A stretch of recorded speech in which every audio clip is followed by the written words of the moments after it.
চলে গেল স্বর্গ মর্ত পাতাল ত্রিভুবনে সমস্ত দেব দেবী নিজ নিয়ে জানো অপমানিত হলাম আমি সমস্ত দেব দেবীর সম্মুখে আমার উঁচু মাথাটাকে নিচু করেছে আর ক্ষমা নেই আর ক্ষমা নাই একবার ক্ষমা করেছে দ্বিতীয়বার ক্ষমা করেছে দ্বিতীয়বার আর তোমাদের ক্ষমা নেই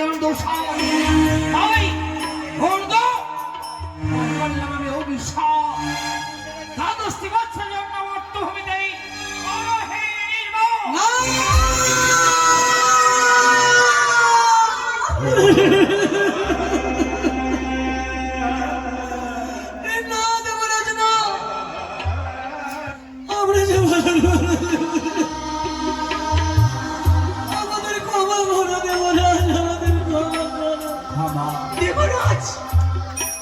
সামান্য ভুলের কারণে আপনি এত বড় অভিশাপ দিলেন। আমরা এতদিন জানতাম মর্তের মানবরা হয় পাষাণ, মর্তের মানবরা হয় নিষ্ঠুর, কিন্তু স্বর্গের দেবতা যে এত নিষ্ঠুর আমাদের জানা ছিল না। দেবরাজ আমাদের জানা ছিল না। বারবার নিষেধ করা সত্য তোমরা তাল ভঙ্গ করেছ, তাহলে শ্রবণ করো এই ক্ষমা যেই ধনুক থেকে বাণ বেরিয়ে যায় সেই বাণ কখনো ফিরিয়ে নেওয়া যায় না। সেই অভিশাপ আমি করেছি সেই অভিশাপ কখনো আমি ফিরিয়ে নিতে পারবো না।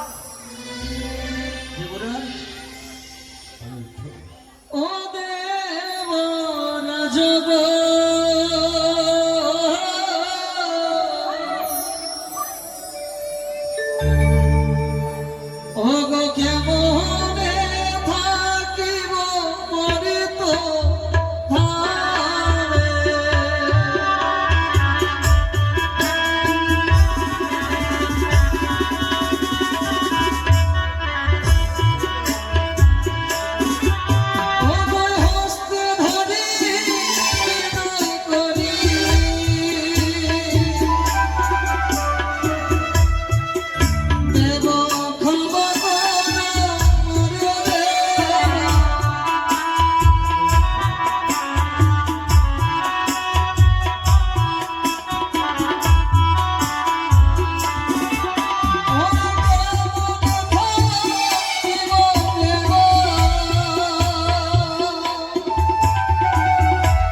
রয়েছে রয়েছে শঙ্করানন্দের বদ্দা সবুজ।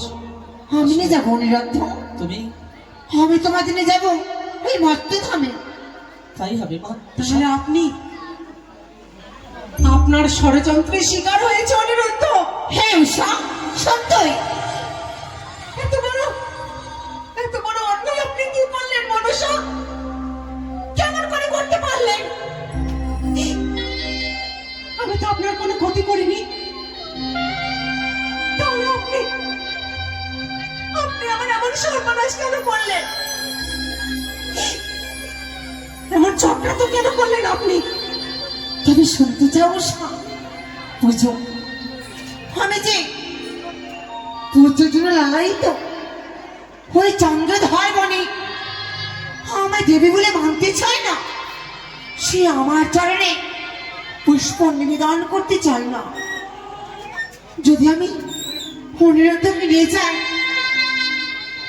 ওই চম্পালি নগরে জন্ম দিয়ে আমি শনে কারে পারবে, তবে ওই চন্দ্রধর বনে বৃদ্ধ বয়সে পুত্র হারাবার ভয়ে মা মা বলে আমার আঙাচরণে পুষ্প নিবেদন করবে। উষা, বাহ, কত বড় চক্রান্ত আপনি করেছেন মনুষ্য। চন্দ্রধর আর আপনার বিবাদে তার জন্য অনিরুদ্ধকে নিয়ে যাবেন? এত বড় ষড়যন্ত্র করলেন আপনি? অনিরুদ্ধ আমার প্রেম, আমার ভালোবাসা, এই স্বর্গলোক থেকে আপনি নিয়ে যাচ্ছেন, চাঁদের ঘরে জন্ম দিবেন? হ্যাঁ উষা, ওই অনিরুদ্ধ জন্ম নেবে ওই সনেকার গর্ভে সত্তার পুত্র হিসেবে। আর অনিরুদ্ধর যা রূপ, অনিরুদ্ধর যা গুণ, সে পারবে আমার মাহাত্ম্য প্রচার করতে। অনিরুদ্ধ পারবে এই মনসার নামে বীর্যগর্ভকে উড়িয়ে দিতে।